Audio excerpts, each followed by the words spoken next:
Bien, entonces esa es la información que utilizaremos finalmente para hacer el análisis de expresión, esos datos de qué tanto está expresado o no está expresado un gen.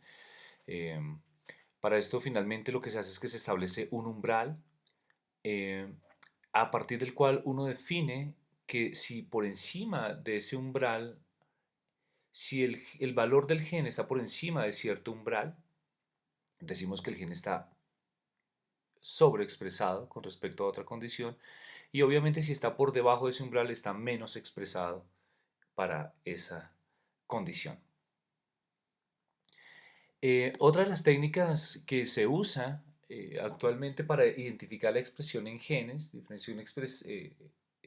la expresión de genes puede ser diferencial, ¿no? Es una técnica que se llama RNA-seq o secuenciación de RNA. Básicamente, la diferencia que existe entre los microarreglos y el RNA y que es fundamental comprender es que, como habíamos dicho anteriormente, una de las características que tienen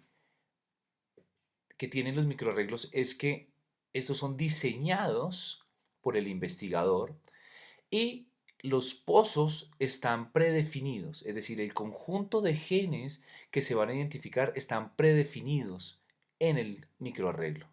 Es decir, que si aquí o acá hay un gen que no se encuentra en ninguno de los pozos, ese gen no se va a identificar, no se va a poder reconocer, porque es una de las características o limitaciones, podríamos decir, de los microarreglos.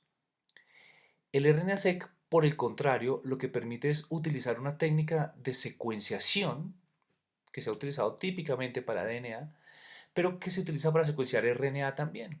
Entonces la diferencia es que en el RNA-seq no existe un chip predefinido, sino que a partir de muestras, aquí hay dos condiciones distintas, dos fenotipos distintos, lo que se hace básicamente es que mediante un proceso no complejo, pero en el cual no vamos a entrar en detalles ahora, lo que se hace fundamentalmente es obtener, en teoría por lo menos, todo el RNA que ha sido transcrito en un fenotipo o en una condición específica. Es decir, que no vamos a identificar solamente lo que hay en un chip, sino que vamos a tomar todo lo que se ha expresado en ese momento, completamente todo, y eso es lo que vamos a identificar. Sí, esto es un proceso de creación, de algo que se llama la creación de la librería, donde uno obtiene el DNA, se amplifica y después, mediante alguna técnica de secuenciación, lo que se hace es secuenciar, identificar esos genes que se expresaron específicamente o diferencialmente en cada una de las condiciones. Esto también obviamente después está sujeto a todo un análisis computacional, pero que está más ligado a, a las técnicas propias de la secuenciación de ADN, como hemos visto en otras partes del curso. Entonces, yo creo que es lo más importante, la diferencia fundamental que existe entre microarreglos y RNA-seq, la posibilidad de identificar masivamente en RNA-seq teóricamente todo el conjunto de genes que se han expresado en una condición y no solamente algunos de ellos,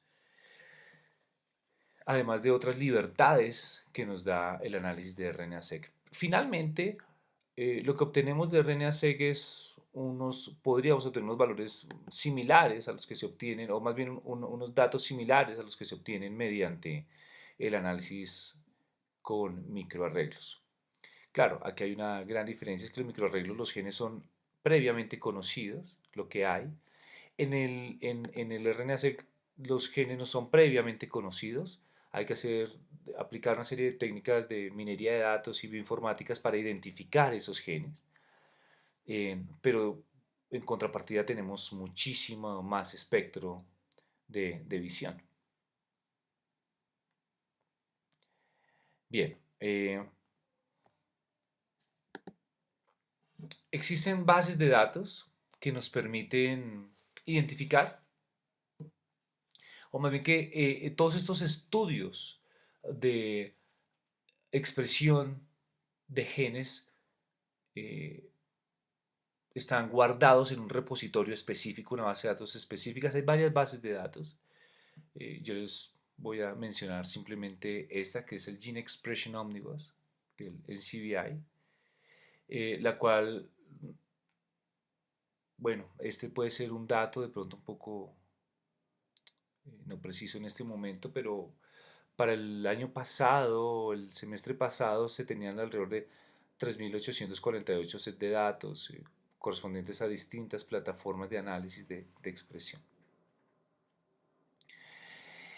Otra base de datos que se encarga de almacenar ese tipo de información es el Expression Atlas. Esto se encuentra en el Instituto Europeo de Bioinformática, ¿no? Este es el NCBI, este es del EBI, donde ese tipo de información está guardada. Bien, eso es básicamente lo que les quería comentar acerca de expresión de genes. Es una introducción muy sencilla, muy sucinta, eh, solamente para tener una idea global de cuáles son los datos que tenemos y los datos que vamos a utilizar y el origen de los datos, o el contexto biológico y teórico, por lo menos, de los datos que vamos a usar para hacer el análisis de expresión diferencial en Cytoscape. Entonces ya lo que sigue es trabajar con el taller específico de expresión diferencial en Cytoscape.